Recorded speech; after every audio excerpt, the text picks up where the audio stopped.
안녕하세요. 대학만 나와도 어디 가서 기죽지 않고 살 줄 알았는데 그것도 사람 나름이라는 것을 결혼 생활을 하며 뼈저리게 느낀 30대 후반의 여자입니다. 저는 어느 드라마에 나오는 여주인공처럼 딱 조실부무하고 사고무탁한 삶을 보내왔네요. 부모 없이 어디 의지할 곳도 없이 어려서부터 이곳저곳 전전하며 그렇게 자랐어요. 핀잔을 받으며 눈칫밥을 먹다 보니 저절로 독해졌고 나 하나쯤 스스로 건사하며 살아야겠다는 욕심도 생기더라고요. 그래서 저는 환경을 탓하지 않고 정말 악착같이 노력했고 누구나 알 법한 4년제 대학까지 나왔어요. 졸업 후에는 전공에 맞게 쭉 유치원과 어린이집 교사로서 경력을 쌓아왔고요. 제 시댁은 그야말로 배운 집안이라 자부심이 대단했어요. 시부모 전부 서울 유명 대학원 출신이었거든요. 저도 나름 열심히 살아왔다고 자부하지만 그저 그런 4년제 대학 졸업생은 시댁 식구들 눈에는 성에 차지도 않았죠. 그래서 결혼 반대가 무척이나 심했어요. 부모 없어도 당당하게 살려고 노력했던 지난 날들이 무색하게 가방끈이 짧고 또 부모가 없다는 이유로 결혼을 반대하실 땐 속이 많이 쓰리고 자존감도 많이 떨어졌어요. 평생을 함께하려고 약속했는데 그쪽 부모님이 반대하시니 어쩔 도리가 없었고요. 그런데 한참 시부모님을 설득하며 곤욕을 치를 때 찾아와준 축복 같은 우리 아이 덕에 결혼을 할 수 있었어요. 물론 시댁 식구 모두 혼자 임신할 소식에 집안이 수치라며 저를 내치려 했어요. 하지만 남편은 호적에서 파이는 일이 있어도 절대 헤어질 수 없다고 고집을 부렸고 그 덕에 저희는 가정을 꾸릴 수 있었어요. 그때만 해도 애 낳고 제가 시댁에 잘하고 좋은 모습을 보이면 마음을 얻을 수 있을 거라 생각했어요. 그러나 제가 시댁에서 예쁨을 받는 일은 전혀 없었습니다. 아니, 저라는 사람 자체를 인정해주지 않았다고 말하는 게 맞는 것 같네요. 차라리 저를 꼴도 보기 싫다고 시댁 근처에는 얼씬도 못하게 해줬으면 더 좋았을 텐데 시댁 식구들은 저를 뻔질나게도 찾아댔어요. 왜냐면 거의 식모살이 수준으로 저를 부려먹기 바빴거든요. 그뿐인 줄 아세요? 공부하는 남편의 발목을 제가 잡았다며 심호의 원망을 매번 들어야 했어요. 그래서 저는 그 원망이라도 피해보자는 마음으로 남편을 공부시켰어요. 그이가 석 박사 학위를 취득하기 위해 일까지 줄이고 전념하는 동안 저는 가정을 지키기 위해 투잡까지 뛰어가며 뒷바라지를 했어요. 그렇게 지내기를 수년 만에야 시부모님이 말하는 시댁의 명성에 남편도 구색을 맞출 수 있었어요. 하지만 그 후에도 제 노력을 인정받기는커녕 남편의 위상만 높아졌네요. 남편이 결혼 후에도 공부를 놓지 않은 인재라면서요. 그러니 저를 향한 시선은 여전히 곱지 못했고 시모는 그런 저에게 늘 이렇게 말하곤 하셨죠. 넌 정말 결혼 전이나 후나 어쩜 이리 한결같이 볼품이 없니? 너랑 한 공간에 있으면 내 눈을 버리는 기분이라니까. 넌 우리 집안 식구로 지내는 걸 감사히 여겨야 해. 알겠니? 배움도 적고 교양이라고 눈 씻고 찾을래도 못 찾는 널 사람이라 여기고 지내주니 말이야. 어머님, 저를 마음에 안 들어 하시는 거 잘 알아요. 그래도 제가 병균 같은 건 아니잖아요. 볼품없다 여기지 마시고 너그러운 마음으로 좋게 좀 봐주세요. 왜 네가 병균이 아니라고 생각하니? 우리 집안에서 환영받지 못하는 건 병균만도 못한 너뿐인데. 죽었다 깨어나도 내겐 너그럽게 쓸 마음이 없으니 이 집안에서 내 눈에 띄지 말고 네 할 일이나 잘하렴. 어머니, 제가 아내한테 제발 예의를 갖춰서 대해달라 말씀드렸잖아요. 이 사람도 저 만나기 전에는 자기 분야에서 열심히 일하는 멋진 사람이었어요. 저보다 더 강단있고 대단한 사람이라고요. 어머니께서 제 아내를 무시하는 건 어머니 아들인 저를 무시하는 것과 같아요. 그러니 이제는 가족의 일원으로 인정해주시고 좋은 마음으로 지내주세요. 시모가 제게 못되게 말할 때마다 남편이 나서서 저를 감싸고 또 자신보다 나은 사람이라고 표현해주며 또 지금의 자신을 잊게 해준 사람이라고 표현해 주었어요. 그렇게 제 편에 서준 덕에 모진 시집살이도 참고 살았어요. 한 번은 이런 대우를 더는 받고 싶지 않아 저 역시 학업에 정진해 학위를 높여보려고 했지만 어떻게 알았는지 시모가 남편이 제 뒷바라지하는 꼴은 절대 못 본다며 노발대발을 하는 통에 제대로 시작도 못 해보고 끝이 났죠. 남편이 시모 눈치 보지 말고 제가 원하는 만큼 열심히 해보라고 했어요. 하지만 제가 시모의 등살에 감당할 엄두가 나지 않더라고요. 사실 제 남편에게는 형이 한 명 있는데 아내인 형님도 석사 학위를 취득해 잘 나가는 회사 연구원으로 있어요. 물론 형님은 아주버님과 결혼하기 전에 이미 능력이 좋았죠. 저는 그 때문에 시댁의 미움이 내게 쏠렸나 하는 생각을 참 많이 했어요. 그러나 꼭 학벌 때문만은 아니라는 사실을 저는 이미 그 훨씬 전부터 몸으로 느끼며 알고 있었어요. 형님은 결혼 후에도 일과 공부를 병행하며 박사 학위를 위해 공부까지 하는 중이었어요. 그리고 조실부무한 저와는 달리 형님네 집안은 돈이 많았어요. 그러니 같은 며느리라도 저울질을 하게 되는 건 너무 당연했어요. 시모가 형님을 참 예뻐했는데 그 수준이 어느 정도냐 하면 남들이 보기에도 형님이 시모의 친딸이라고 믿을 정도였어요. 시댁에 오면 정말 손 하나 까딱 안 했고 물 한 잔을 마시더라도 저더러 꼭 가져오라고 시켰어요. 그리고 그걸 제지하는 사람은 아무도 없었고요. 형님은 늦음하게 아이를 출산했는데 상전도 그런 상전이 없었어요. 조리원에서만 꼬박 한 달을 쉬고 왔음에도 몸조리를 핑계로 저더러 틈만 나면 다리를 주무르라며 시켰어요. 그런데 노산이라 그런지 아이가 몸이 약해서 자주 아팠어요. 큰 병이 있거나 한 건 아니지만 잔병치레도 많고 유행하는 질병은 피해가는 법이 없이 죄다 걸리곤 했어요. 그래서 맞벌이 부부로 지내던 형님은 믿고 맡길 사람이 필요하다며 제가 근무하고 있는 어린이집에 애를 입학시켰어요. 그러면서도 제가 가족이라는 사실이 창피하다며 그렇게도 꽁꽁 숨겨댔어요. 그리고 뒤로는 제게 아이를 잘 케어하라고 당부까지 하더라니까요. 어느 정도 가고는 했지만 형님의 육아 방해는 점차 심해졌어요. 자기가 바쁘다는 핑계로 아이를 우리 집에서 재우는 날까지 생기기 시작했거든요. 초반에는 이해하려고 노력했어요. 형님이 바쁘게 일하는 것은 인정할 수밖에 없는 사실이잖아요. 하지만 한 달에 한두 번 정도였던 게 2주에 서너 번씩 늘면서 제 일상에까지 피해를 끼치게 됐어요.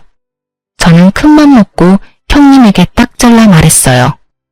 형님, 일 때문에 바쁘신 건 이해하는데요. 이렇게 자주 제게 맡기시면 저도 제 일정에 차질이 생기기도 하거든요. 피치 못할 사정이 아니라면 저희 집에서 재우는 건 좀 자제해 주셨으면 해요. 동서도 참 가족 좋다는 게 뭐니? 힘들 때 도우면서 지내는 거 아니야? 동서 말대로 내가 좀 바빠야지 말이야. 어젠 정말 어쩔 수가 없었다니까. 그쵸, 가족이니 도우면서 지내는 건 당연해요. 하지만 제 일상까지 꼬이니까 힘든 날들이 생기네요.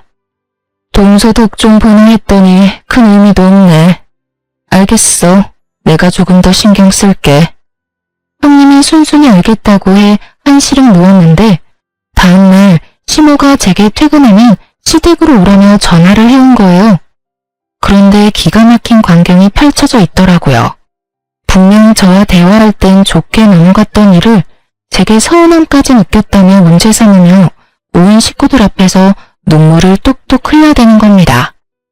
퇴근이 많이 늦어지는 바람에 동선에서 아이가 이미 잠든 후라 몇 번 그대로 재운 적이 있었어요.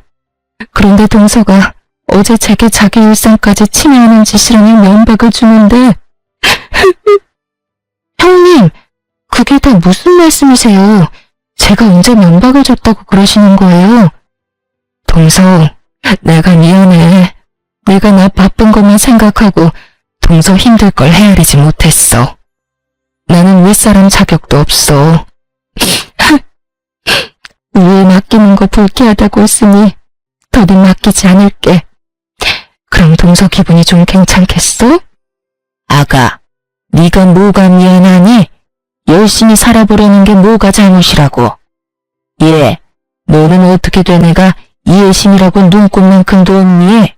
첫째가 바쁜 거 우리 식구 중에 모르는 사람 있니? 조카 좀 봐주고 너희 잘 때 같이 잠 좀 자는 게 무슨 큰일이라고. 불쾌하다는 말까지 하면서 첫째한테 상처를 줘. 어머님, 왜세요? 형님 불쾌하다고 했다니요. 도대체 갑자기 왜 이러시는 거예요? 저도 맞벌이다 보니 일정이 꼬여서 난감한 일이 생기기 시작했다고. 그러니 피치 못할 사정인 날은 괜찮지만 그렇지 않을 땐 좀 자제해달라고 정중히 부탁드렸을 뿐이잖아요. 그게 애 맡기지 말라는 말과 뭐가 다르니? 그리고 네가 같은 뜻이라도 지금처럼 좋게 이야기했다면 첫째가 이렇게까지 서운함에 눈물을 흘리겠어? 넌 생각이라는 게 있긴 한 거니? 어떻게 한치 앞을 못 보고 사람 마음 하나 헤아리질 못해? 첫째가 바빠서 내게 좀 부탁한다고 네가 함부로 대해도 되는 줄 알아? 귀한 집 자식 가슴에 대목 박는 짓을 천하디천한 니까 짓게 한다는 게 가당키나 하냔 말이야. 어머님, 동서를 너무 나무라지 마세요. 저와 제 아이 때문에 얼마나 불편했으면 제게 그렇게까지 말했겠어요. 저는 동서 마음 충분히 이해해요. 단지 속이 조금 상해서 눈물을 감출 수가 없을 뿐이에요. 어쩜 우리 첫째는 일이 사려 깊고 마음씨가 고와. 가진 것 없어 못한 것까지 보듬어주려는 마음이 너무 감동이야. 그렇게까지 저 못난 걸 감쌀 필요 없다. 어머님도 형수님도 그만하세요. 집사람이 오죽 힘들면 그런 말을 했을지를 먼저 진심으로 헤아려 보시라고요.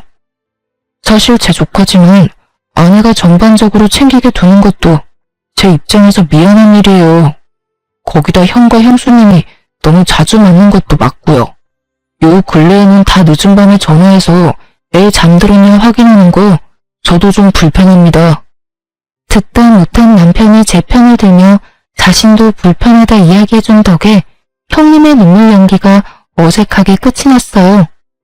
형님은 남편의 개입에 뻘쭘했는지 앞으로는 주의하겠다며 바로 표정이 바뀌며 말했죠. 시모도 그제야 자기 아들까지 불편하게 만드는 상황은 없어야 한다며 당부했어요. 이런 모습을 보고 있자니 기분이 상했지만 애써 내색하지 않았어요. 다행히 이날 이후 한동안은 소동 없이 잠잠했네요. 그러던 어느 날 형님네 아이가 어린이집에서 까무러치고 난리도 아니었어요. 애가 혼절하거나 한 것은 아니었지만 열이 펄펄 끓어 눈도 제대로 뜨지 못했죠. 급한 마음에 형님과 아주버님께 이 상황을 알리며 당장 하원하러 와달라 요청했어요. 하지만 이를 뺄 수 없어 당장은 힘들다고 하는 겁니다. 하는 수 없이 시모에게 연락해 아이 상태를 이야기하고 바로 병원에 내원할 수 있도록 와달라고 부탁드렸어요. 그러나 그 누구도 아이를 챙길 생각을 하지 않는 거예요. 저는 하는 수 없이 어린이집 원장님께 양해를 구하고 제가 아이와 함께 병원에 다녀왔어요. 아이 컨디션이 너무 안 좋아 다시 어린이집으로 향할 수는 없는 노릇이었어요. 결국 저는 오래전 저를 자식처럼 품어주시고 돌봐주셨던 이모님께 도움을 청했습니다. 제게 유일한 가족 같은 분이라 그러면 안 되는 줄 알면서도 또다시 신세를 지게 되었죠. 하필이면 제가 그날 당직이라 업무를 뺄 수 없었던 탓이었어요. 저는 형님과 아주버님께 아이의 상태를 먼저 알린 뒤 부득이하게 이모님께 아이를 맡겨놨으니 최대한 시간을 내어 아이를 데리고 가달라 부탁까지 드렸어요. 그런데 그날 두 사람은 다 저녁이 되어서야 아이를 데리러 온 것도 모자라 이모님께 너무 큰 무례까지 범하고 말았습니다. 아줌마, 시간이 되면 애 잘 준비까지 시켜놔야 될 거 아니에요. 동서가 못 챙긴 것도 짜증나는데 이게 뭐야? 저기 초면에 당신의 아픈 아이까지 챙겨줬으면 부모로서 감사하다는 말이 먼저 아닌가요? 그리고 이 낯선 곳에서 아픈 몸으로 엄마 아빠를 기다렸을 아이는 눈에 보이지도 않아요. 됐으니 얼른 애 데리고 돌아가세요. 감사는 개뿔. 애가 아파서 잠만 잤을 것 뻔하구만. 암튼 동서나 동서 주변 사람이나 다 별로라니까. 그리고 자기가 뭔데 나를 가르치든 말해. 기분 나빠. 동서는 뭐 이런 사람은 대를 맡겨서 화를 돋구는지 원. 이보세요. 아이가 해열제를 먹어도 열이 안 잡히니까 얼른 돌아가서 아이 케어에 집중하시라고요. 지금 당신의 기분이 아픈 아이보다도 더 중요한가요? 도움을 받고도 감사할 줄 모르는 당신이 떠드는 소리 듣고 싶지 않으니 그만 돌아가요. 이봐요 아줌마. 도움을 주려면 제대로 줘야지. 이건 도와준 게 아니라 내 일을 그대로 남겨둔 거잖아. 그러고도 감사 인사를 받고 싶어하는 건 양심이 없는 거지. 당신 밑에서 자란 동서가 왜 그리 덜 떨어진 건지 증명하는 거야 뭐야. 나도 여기 더 있으래도 안 있을 거거든요. 진짜 채울 수 없어. 형님은 끝끝내 이모님에게 감사하다, 죄송하다는 말 한마디 없이 돌아갔어요. 그리고 나중에 걱정되는 마음에 이모님께 연락드렸더니 이모님은 다시는 그런 무례한 사람의 아이를 자신에게 맡기지 말라며 화를 내셨죠. 저는 이모님이 화내는 이유를 듣고 참을 수 없어 형님에게 곧장 연락했어요. 그러곤 처음으로 형님에게 어떻게 사람이 그렇게 안아 보이낼 수 있냐며 언성을 높였어요. 그런데 형님은 자신의 잘못을 뉘우치기는커녕 다음날이 되자마자 또다시 시댁에 가서는 제가 자신에게 언성을 높였다며 고자질을 했죠. 시민인 형님의 말만 듣고는 우리 집까지 쫓아와 제게 갖은 욕을 퍼부었어요. 하지만 저는 제 소중한 사람까지 저와 같은 일을 겪게 했다는 것에 크게 분노한 상태였던지라 시모에게까지 큰 소리를 치고 말았죠. 시모는 그런 저의 뺨을 내리치며 막말을 퍼부었어요. 너 지금 나한테 소리친 거야? 감히 네가? 이 맞아 죽어도 시원찮을 거사. 네가 이제 하다하다 나까지 기어오르려고 들어? 내가 그런 꼴을 보고도 가만히 있을 줄 알아? 너 오늘 내 손으로 교육 좀 받자, 응? 제발 무식하게 구는 것 좀 그만하세요. 그렇게 학벌 따지시는 분이 왜 저는 상대하면 그렇게 무식해지는 건데요? 돈 많은 집안 자식이 형님이라 그 사람의 잘못까지 무마되는 건가요? 이러실 거면 어제 어머님께서라도 손주 데리러 오시지 그러셨어요. 그래, 이제 네가 고래고래 소리치면서 네 본성을 보이겠다 이거지? 너 머리는 장식이냐? 네 조카가 아프면 네가 월차를 내서라도 챙겼어야지. 네가 제정신이 아니라 남한테 애를 맡겨놓고 도대체 누구 탓을 하는 거야? 사리분별력도 없는 네가 대학을 졸업해? 가당치도 않지. 어디 가서 학력 위조한 건 아닌지 조사라도 해야 할 판이냐 아주. 제가 왜 제 아이가 아픈 것도 아닌데 월차까지 내며 조카를 돌봐야 해요? 형님과 아주버님도 자기 일이 바쁘다는 핑계로 신경도 안 쓰는데 제가 왜 일에 피해까지 받으면서 그런 미련한 짓을 해야 하는 거냐고요.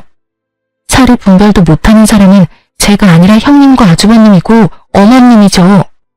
그날 난생 처음으로 억울함에 세상 떠나가라 울어봤네요. 그런데 시모가 우리 집을 나선 지 2시간 만에 제가 시댁으로 향할 수밖에 없는 일이 터졌습니다. 한참을 북받친 감정을 울음으로 쏟아낸 뒤 핸드폰을 보는데 최근에 바뀐 형님의 프로필 사진이 눈에 띄더라고요. 멋진 여행지에서 찍은 사진이었고 찝찝한 마음에 더 알아봤는데 확인하는 순간 주체할 수 없을 정도의 강한 분노가 치밀었어요. 사진 속 그날은 바로 아픈 조카를 이모님이 돌봐주었던 날이자 형님과 아주버님이 둘이서 당일치기로 여행을 다녀온 날이었던 거예요. 저는 그걸 알고 시댁을 뒤엎을 요량으로 찾아가 온몸의 분노를 표출했죠. 형님, 진현이 아파서 제 이모님한테 손발린 날 설마 아주버님과 여행 다녀오셨어요? 남한테 아픈 애 맡겨두고 희희낙낙 웃으며 놀다 왔냐고요. 동서, 갑자기 찾아와서 시부모님 앞에서 왜 이래? 여행을 다녀오고 안 다녀오고 그게 뭐가 중요하다고. 내가 여행 다녀온 게 시댁까지 쫓아와서 위아래 없이 굴 일이야? 정말 너무한 것도 정도가 있지. 이건 답이 없네. 오늘 제대로 시시비비를 가려봐요. 아픈 애를 두고 여행 다녀오는 부모라는 것도 웃기지만 부부가 놀려고 아픈 애를 생판 모르는 남한테 맡긴다는 게 부모로서 그게 맞는 처사라고 생각하세요? 애 좀 봐줬다고 지금 나한테 훈수라도 하러 왔니? 동서 일이나 잘하고 동서 처사나 올바른 건지 따져봐. 소리 사람한테 따지려고 시댁까지 쫓아온 것도 모자라 시부모님 앞에다 두고 이런 행동을 보이는 게 맞는 거야? 그리고 원래 애들은 좀 아프면서 크는 거야. 형님, 원래 애들은 아프면서 큰다고 아픈 애를 부모가 돌보지 않는 게 맞는 건가요? 뻔뻔하게 나오면 그게 다 맞는 말인 줄 아시냐고요. 생판 모르는 남한테까지 애를 맡겼던 날이에요. 그런데도 뭐 하나 느끼는 바가 없으세요? 뭐야? 동서가 부족해서 뭘 모르나 본데 우리 같은 인재들이 시간 빼는 게 어디 쉬운 줄 알아? 막말로 내가 동서이는 어린이집 보내는 이유가 다 뭔데? 그런 일 있을 때 애 잘 챙기라고 보내는 거잖아. 내 돈을 월급으로 받는 주제에 어디서 큰 소리야? 이모님인가 뭔가한테 맡겼던 것도 네가 다른 선생한테 당직 날짜 바꿔달라고 부탁했으면 됐을 일인데 네가 크게 만든 거잖아. 그래놓고 왜 이제 와서 나한테 시비야? 저희는 감정이 격해져 결국 서로의 머리채까지 잡고 싸움을 벌였어요. 급하게 시부모님이 저희를 말렸지만 싸우는 사이 제 손톱에 형님 한쪽 뺨이 긁혔어요. 그러자 시모는 형님 얼굴을 보고는 멍청한 것이 굴러들어와 집안 사람을 다 팬다며 저더러 사람도 아니라고 오버스럽게 난리를 쳐댔죠. 저는 제게 노발대발하는 시모와 형님을 뒤로 한 채 거실에 차려진 다과상을 죄다 엎어버렸습니다. 시모와 형님은 제게 머리가 어떻게 된 거 아니냐고 미친 사람 취급하며 고함을 쳤어요. 저것이 진짜 머리가 어떻게 된 거 아니야? 야, 너 진짜 이 집에서 쫓겨나고 싶어? 우리 아들이 네 편 들어주니까 이제 눈에 뵈는 것도 없냔 말이야. 너 같은 식충이를 가족으로 거둬줬으면 감사한 줄 알고 살아야지. 어디 이런 못돼 먹은 행동을 해? 까마귀 고기라도 잡섰어요? 당신들이 가족이라는 이유로 날 괄시하고 괴롭혔던 건 뭐 잘한 행동이야? 나도 남편 보며 당신들 만행을 참아주는 건 오늘부로 끝이야. 내가 당연 모든 걸 똑같이 돌려줄 테니까 어디 한번 즐겨보던가. 저런, 아니 어디서 저런 말도 안 되는 것이 집에 굴러 들어왔어? 네가 참지 않으면 어쩔 건데? 어쩔 수 있는데? 헛소리 집어치우고 이 집에서 당장 나가. 나가! 다시는 발도 들이지 마. 알겠어? 가지 말라고 해도 갈 참이었어요. 악마보다 더 악질인 당신네들이랑 한 공간에 있기 역겨워서 숨을 쉴 수가 있어야지. 저는 분명 똑같이 되갚아준다고 했지만 시댁 식구 중에 그 누가 제 말을 새겨 듣겠어요. 그저 지렁이도 밟으면 꿈틀거린다는 거야 뭐야? 하고 대수롭지 않게 여겼겠죠. 하지만 제가 그간 남편만 보고 참아온 세월, 부당한 대우를 받았던 그 많은 날을 모조리 되갚아주겠다고 결심한 순간 복수의 칼날을 갈기 시작했죠. 그런데 하늘도 이런 저를 가엾게 여겼던 걸까요? 우연히 약속을 잡아 만나게 된 이모님께서 또 한 번 저의 귀인이 되어주었어요. 시모와 형님에 관한 이야기를 나누는데 이모님께서 안 좋은 기억 때문인지 형님을 정말 질 나쁜 사람이라고 표현했어요. 그러면서 도대체 어떤 일을 하길래 그 직장에선 그런 못된 사람을 써주느냐고 말하기에 저는 형님이 다니는 회사에 대해 알려주었어요. 그런데 이모님이 꽤 놀란 표정으로 그게 정말이냐며 재차 확인까지 하시더라고요. 그리고 이모님과의 만남 일주일 후 형님이 회사에서 퇴출당하고 말았습니다. 사실 이모님의 남편이 형님이 다니는 회사의 연구소장으로 있었어요. 그래서 저는 형님이 아이가 아팠던 날에 대한 진실을 이모님께 모두 털어놓았고 혹시 가능하다면 연구소장님께 형님이 부당하게 이득을 취한 정황은 없는지 꼭 확인해주라고 청해달라 부탁드렸죠. 이모님도 형님 같은 사람은 좋은 곳에서 대우받으며 일할 가치도 없는 사람이라며 저를 대신해 말을 전해주었어요. 실로 연구소장님은 형님의 평판과 업무 능력 등을 조사해 나섰고 형님이 그간 해왔던 만행이 낱낱이 밝혀지고 말았던 거죠.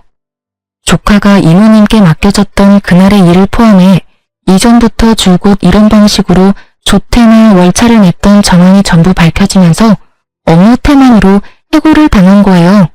하지만 형님은 그때까지만 해도 자신이 잘렸다는 사실을 인정할 수 없다며 자기 같은 인재를 버린 것을 후회하게 만들 거라고 다른 연구원 이곳저곳을 알아보며 뛰어다녔어요. 하지만 이미 연구소장님이 자신의 인맥까지 동원해 손을 써놓은 후였고 졸지의 형님은 나이 가득 찬 취업준비생으로 전락하고 말았어요. 형님이 취업준비로 쩔쩔매고 있던 어느 날 아주버님께서 갑작스럽게 저희 부부를 찾아왔어요. 이전에는 단 한 번도 저희를 먼저 찾은 적 없던 분이라 적잖게 놀랐죠. 그런데 사람이 참 간사하죠. 아쉬울 때 꼭 그렇게 살갑게 굴면서 도움을 청하는 게 말이에요. 모든 안 좋은 일은 한 번에 겹쳐오곤 하잖아요. 형님네도 딱 그런 상황에 놓였던 거예요. 아주버님이 5년 전쯤부터 사업을 시작했는데 처음부터 잘 돼서 무섭게 성장했어요. 그런데 딱 이 타이밍에 갑자기 투자하기로 되어 있던 곳에서 변심으로 투자하지 않겠다고 해버린 거죠. 아주버님은 투자받을 걸 굳게 믿고 이미 일을 키운 상태라 당장 그 투자금이 없으면 빚을 내야 한다며 우는 소리까지 하며 도와달라 하더라고요. 동생아, 가족 좋다는 게 뭐냐? 이렇게 서로 힘들 때 돕고 사는 거 아니겠어? 지금 네 형수 처지가 좋지 못한 거 잘 알잖아. 그런데 나도 적자에 빚까지 생기면 애까지 있는데 어쩌냐. 제발 이번만 좀 도와주라. 나중에 나도 너희 부부 도울 일 있으면 나도 꼭 도울게. 재수씨, 우리 진원이 참 예뻐하잖아요. 우리 아이 봐서라도 좀 도와줘요. 아내랑 상의해보고 연락해줄게, 형. 너무 갑작스러운 부탁이고 금액도 적지 않아서 고민해봐야 할 것 같아. 아니, 가족 일인데 고민하고 말고 할 게 뭐 있어. 너희 그만한 돈도 없는 건 아니잖아. 너도 돈 잘 벌지. 재수씨도 우리만큼은 아니어도 입에 풀칠할 정도는 벌잖아. 그런데 뭐가 문제라고 뜸을 들이려고 그래. 그냥 서로 얼굴 보고 이야기한 김에 정하고 빌려주면 되지. 안 그래요, 재수씨? 그럼 아주버님, 얼굴 보고 이야기한 김에 딱 말씀드릴게요. 저는 투자금 빌미로 아주버님께 돈 빌려주기 싫네요. 저희 언닌 살림에 남편 공부하면서 아끼고 아끼며 지낼 때 형님도 아주버님도 돈 잘 벌고 잘 살았잖아요. 그때 제 남편이 한 학기 등록금만 좀 도와달라고 부탁했을 때 뭘 하셨죠? 개미처럼 일하는 이 와이프가 자기 몸을 팔아서라도 마련할 텐데 왜? 라고 했던가요? 재수씨, 그땐 나도 철이 없어서 그런 거죠. 이번에 도와주면 나중에 제가 도울 일 있을 때 꼭 돕겠다니까요. 저 지금 자존심 다 내려놓고 이렇게 부탁하는 건데 어쩌라면 섭섭해요. 그럼 그 자존심 챙기세요. 그리고 이참에 한 말씀 더 드리자면요. 재작년에 남편이 들인 투자금도 이참에 회수할까 해요. 그러니까 지금 빌리는 금액의 최소 2배는 구하셔야겠네요. 예? 투자금을 회수한다고 했어요, 지금? 아니, 재수씨가 뭔데 제 동생이 제 회사에 투자한 돈을 회수해요. 쥐뿔도 없이 우리 집에 들어와서 이만큼 사는 것도 다 내 동생 덕인데 재수씨가 읽어둔 게 뭐 있다고 내 동생 돈을 재수씨가 주물러요. 야, 절대 안 돼. 너 지금 재수씨 말 듣고 투자금 회수하면 우리 우애는 완전 끝이니까 그런 줄 알아. 알겠어?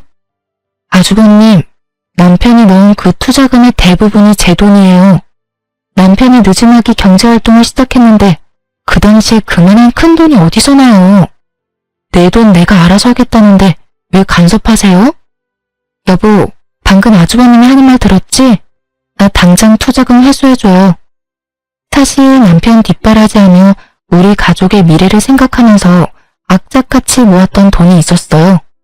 아주버님이 그 당시만 해도 저 남편을 너무 무시해서 제가 남편 기라도 살려주려고 그 돈 쥐어주며 아주버님 사업에 당신이 투자하는 것처럼 해서 투자금 넣으라고 시켰어요.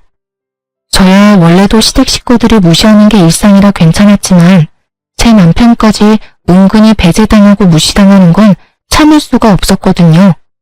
하지만 돈을 빌리러 와놓고 은근 협박조를 띠는 아주버님의 태도에 눈꼽만큼도 도움을 주고 싶지 않더라고요. 아주버님은 제 투자금이라고 말하니 놀란 토끼 눈을 하며 남편에게 사실 여부를 확인했어요. 남편이 제 말이 다 맞다고 하자 아주버님은 금세 태세 전환을 해 제게 투자금 회수하는 이유가 뭐냐며 제발 도와달라 절절히도 말했어요. 제주씨, 내가 미안해요. 내가 실언을 했어요. 혹시 이 시기에 투자금을 회수하려는 이유가 뭐예요? 제 아내 때문이라면 제가 대신 사과할게요. 정말 미안해요. 그러니까 투자금 회수 얘기는 없던 걸로 해줘요. 예? 재수씨 부모님도 안 계셔서 우리가 유일한 가족이라면서요. 그러니까 가족끼리 서로 좀 부족해도 이해하고 돕고 살아요. 제 가족은 얼마 전에 없어져서요. 유일한 가족이 남편과 제 아이뿐이라 이해할 것도 도울 것도 없네요. 그만 돌아가 주세요. 아주버님께서 이러시는 거 상당히 불편해요. 재수씨, 그게 무슨 서운한 말이에요. 가족이 왜 없어져요? 우리가 다 가족이지. 재수씨, 제가 돈 빌려달라고 한 건 고사하고 제발 투자금 회수만이라도 하지 말아줘요. 우리 그 투자금까지 빼면 진짜 길바닥에 나 앉아야 할지도 몰라요. 저와 아내는 그런다고 쳐도 아이는 어떡해요. 우리 아이를 봐서라도 마음 바꿔줘요. 제발요. 제가 조카 봐서 여태 참은 건 모르고 왜 이제와 아이를 봐서 마음을 바꿔달라 하세요? 저는 이제 제 아이 봐서 회수해야겠으니 그만 보채고 돌아가세요. 한 번만 더 동동거리시면서 찾아오시면 그때 문전박대 제대로 당할 줄 아시고요. 아주버님은 우리 집을 나서는 그 순간까지도 제게 제발 도와달라 애원했어요. 하지만 저는 충분히 제 의사를 전한 뒤로는 거들떠보지도 않았죠. 남편은 결국 아주버님을 집에서 끌어냈어요. 그러자 복도에서 더럽고 치사해서 그 돈 안 받는다며 우리 집 현관문을 몇 번이나 발로 차고 돌아가더라고요. 저는 그 모습에 정말 끝까지 못돼 처먹었다 싶은 생각이 들더라고요. 그래서 남편에게 아주버님 연락은 무조건 받지 말라 당부했어요. 실로 하루에 몇 번씩 남편에게 전화를 했고 남편의 일까지 방해할 수준에 이르자 남편도 나중에는 아주버님 연락처를 수신 차단해버렸죠. 그러자 시모가 제게 연락해 열불을 냈어요. 동생이라고 하나 있는데 제가 우애를 다 갈라놨다면서 저더러 오늘보다 더 더럽고 추악한 것이라고 하더군요. 저는 그런 시모의 전화를 끊어버렸어요. 더 듣고 있어봤자 제게 득될 거 하나 없으니까요. 그런데 시모가 그런 제 행동에 머리끝까지 화가 나는지 우리 집에 찾아와 문을 열라며 난동을 부리는 거예요. 복도식 아파트라 이웃집 눈치가 많이 보여 결국 문을 열어주고 말았어요. 들어오자마자 제 얼굴을 내리치며 귀청 떨어지도록 언성을 높여 소리쳤어요. 감히 네가 내 전화를 멋대로 끊어? 내가 그러고도 가만히 잠자고 있을 줄 알았냐? 오만방자한 것이 감히 시어머니 알기를 개떡같이 알고 하는 행동마다 사람 천불을 나게 만들어? 배우다 만 것들은 이래서 안 된다니까. 얼마나 못 배웠으면 행동거지가 그따위야. 이런 것도 사람이라고 고개 쳐들고 있는 꼬라지하고는. 오만방자한 건 제가 아니라 어머님 첫째 아들이죠. 어떻게 자식의 거울은 부모라는 말이 이렇게 꼭 맞는지 몰라요. 어떻게 말하는 것도 행동하는 것도 그리도 천박한지 부탁한답시고 못되게 구는 걸 들어줄 수가 있어야죠. 뭐야? 너 지금 뭐라고 짓거렸어? 오늘 내 손에 한번 목숨줄 끊겨볼래? 어? 이게 미쳤다 하니까 진짜 개념을 상실했냐? 어머님 말씀대로 어머님처럼 배우다 말아 그런가 보죠. 어머님도 저랑 학력이 똑같던데요? 그러면서 왜 그리도 학력 따지면서 사람 무시한 건지 저는 아직도 이해가 안 되네요. 아주버님 임신해서 석사 문턱만 간신히 밟아본 정도라는 거 제가 모를 줄 아셨어요? 네가 그걸 어떻게 알았어? 어떻게 알았냐고? 남편과 나만 알고 있는 비밀을 네가 왜 알고 있느냔 말이야. 두 손으로 하늘을 가려보세요. 가려지나. 이 세상에 평생 가는 비밀이 어딨어요. 형님 말고는 다 아는 사실을 왜 어머님만 모르고 계시는지 원. 형님이 알면 얼마나 기가 찰까요? 그렇게 저를 간신히 대하는 볼품없는 애라며 같이 욕했을 텐데 그런 어머님도 저와 다를 바가 없다니 말이에요. 시모는 내가 자신의 학력을 알고 있다는 사실을 알자 울그락불그락 해준 얼굴이 돼서는 갑자기 제 손을 덥석 잡는 거예요. 그러더니 형님에게만은 밝히지 말아달라고 애원하기 시작했어요. 집안에서 자신의 위치가 얼마나 뭉개지겠냐며 제발 그런 일이 없도록 비밀로 간직해달라는데 그 모습이 얼마나 절절한지. 그렇게 시모의 약점을 잡은 덕에 더 이상 절 무시하고 하대하는 사람은 없었어요. 하지만 웃기게도 제가 시모의 비밀을 알고 나니 주부로 지내고 있는 형님의 위치가 예전에 저만큼이나 떨어지더군요. 시모가 제 눈치를 보느라 형님을 예뻐하지 않은 것도 있지만 좋은 학력으로 어느 곳 하나 취직 못하고 있다며 닥달했어요. 형님은 자신을 대하는 태도가 바뀐 시모에게 대들기 시작했고 엄마와 친딸만큼이나 좋았던 관계는 더는 없었어요. 결국 형님네 부부 문제로 번져 매일같이 집안이 시끌시끌했어요. 그러다 나중에야 형님이 자신이 찔리게 된 사실을 알게 되었어요. 더불어 이모님이 연구소장님의 아내라는 사실까지도요. 형님은 그제야 제게 제발 한 번만 이모님 부부를 만나게 해달라며 매달렸어요. 취직을 할 수 없으니 시댁에서 무시당하는 거 아니냐며 한 번만 도와달라 싹싹 빌더라고요. 동서, 내가 긴 세월 모질게 군 거 마음에 담지 마. 다시는 그런 짓 하지 않을게. 하늘이 맹세해. 그러니 제발 동서를 돌봐주셨다던 그 이모님 좀 한 번만 만나게 해줘. 부탁이야. 정말 이번 딱 한 번만 힘 좀 써주라. 형님, 다 형님이 자처한 거잖아요. 그냥 감내하고 사세요. 사지 멀쩡하니 그 일 아니고도 할 수 있는 일은 세상에 많아요. 자기 일 아니라고 그렇게 쉽게 말하지 말고 제발 한 번만 도와줘. 우리 진현이 생각해서라도 엄마가 제대로 자리 잡고 있어야 하잖아. 내가 이모님께 사과드릴 수 있도록 동서가 자리 좀 마련해줘. 응? 같이 애 키우는 입장이니 이것저것 재고 따지지 말고 닥치는 대로 일하며 애 키우고 사세요. 다른 사람들도 다 그러고 애 키우며 살아요. 저는 자기의 위신을 위해 이제야 이모님께 사과한다는 형님을 깡그리 무시한 채 일절 이모님과 연결해주지 않았어요. 아주버님은 투자 얘기가 오간 뒤 저희 때문에 망하면 가만두지 않겠다며 이를 갈더군요.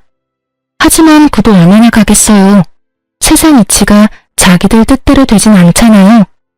아주버님은 또다시 우리를 찾아와 죽는 소리를 해대며 저희가 도와주지 않으면 이제 더 방도도 없다면서 자기가 망하는 건 다 우리 탓이라고 고성방가를 해댔어요. 재수씨, 진짜 사람 그렇게 안 봤는데 치사하고 더럽고 꼭 그렇게까지 해야만 했어요? 사람 목줄을 쥐고 흔드셔야 마음이 풀리냐고요. 예? 아우, 사람이 부탁을 했으면 들어주는 신용이라도 해야지. 많이 취하셨네요. 그냥 돌아가세요. 저흰 더 할 말 없네요. 형, 진짜 대체 왜 이래?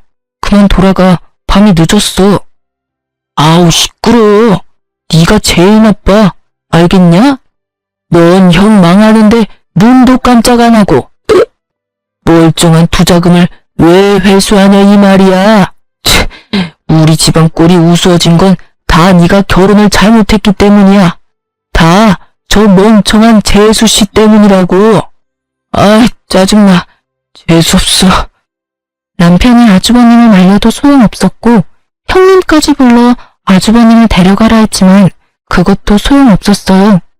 결국 아주버님이 남편 멱살을 잡기 시작했고 서로 몸싸움이 시작되었죠. 경찰이 출동한 후에야 말릴 수 있었어요. 그 과정에서 우리 아이는 겁에 질려 자기 방 들어가서 머리를 감싸준 채 벌벌 떨고 있었어요. 그 모습에 억장이 무너지더라고요. 그래서 처음엔 아주버님네 부부와 합의는 하지 않으려 했어요. 하지만 조카가 눈을 밟혀 합의를 보긴 봤네요. 그러나 이 사건으로 남편은 그간 제가 자기 식구들에게 당했을 서름을 뼈저리게 이해하게 된 계기가 되었어요. 그래서 그날 이후 남편과 저는 시댁 식구와 연 끊고 연락까지 다 차단하며 남편이나 저나 둘 다 서로만 의지하며 살기로 굳게 마음먹었답니다. 나중에 시모가 남편에게 어떻게 부모와 자식 간의 관계를 끊을 수 있냐며 절대 안 된다고 남편을 설득하려 안간힘을 썼어요. 하지만 남편은 끝내 시모의 설득을 거부했고 나중에는 시모가 제 옷깃까지 부여잡으며 제발 이런 악연으로 남지 않도록 제가 나서달라더군요. 예, 어떻게 부모를 멀리하고 지낼 수 있어? 제발 네가 내 아들 좀 어떻게 해주렴. 내가 다시는 내게 못나게 굴지 않겠다 약속도 했지 않니? 그런데 갑자기 왜 내 아들이 그런 마음을 먹은 거야? 나는 내 자식 못 보고는 못 산다. 이런 불효가 어디 있니? 어머님께서 저에게 저질렀던 멸시와 악행이 낳은 결과니까 직접 이 문제를 해결해 보세요. 그러면 남편도 마음을 달리 먹을 줄 혹시 아나요? 죄송하지만 저는 원래도 부모가 없던 놈이라 아쉬울 게 하나 없네요. 아니, 제가 앞으로 어머님과 아주버님 매회를 마주하지 않아도 된다고 생각하니 이제야 숨이 쉬어져요. 그러니 이제 그만하세요. 나는 시모의 마지막 애원도 딱 잘라냈어요. 그제야 시모는 눈물바람을 하며 지난날의 자신의 언행에 후회라는 걸 하게 되었네요. 후에도 제가 근무하는 곳에 찾아왔지만 저는 절대 시모를 만나주지 않았어요. 나중에 남편이 시모가 제 직장까지 찾아온 것을 알고는 직장까지 옮기라고 권유했고 마침 좋은 자리가 나 저는 이직을 하게 되었네요. 모든 풍파가 지나간 뒤 이제야 좀 살맛이 난달까요? 형님이 남편과 한번 연락이 닿은 적이 있는데 그때 들은 소식으로는 아주버님도 형님도 먹고 살기 위해 화기와 관계없는 일을 시작했다고 하더라고요. 그리고 시모는 하나 남은 자식마저 자신이 등질까봐 전전긍긍하며 조카의 양육을 도맡아 하고 있다고 해요. 뭐라도 도움이 되면 자신의 곁에 남아있을까 하는 마음으로요. 나중에 그렇게 없는 듯 계시던 시부가 시모의 양육을 보고는 남편에게 조카만이라도 돌봐줄 수 없겠냐고 부탁하셨죠. 시모의 스트레스를 오롯이 조카가 받고 있다며 가여워 죽겠다고요. 하지만 남편은 그것 또한 그들이 만든 상황이니 절대 우리 부부는 개입하지 않겠다고 선을 그었어요. 그 후로 시부도 더는 저희에게 연락해 그런 부탁은 하지 않았죠.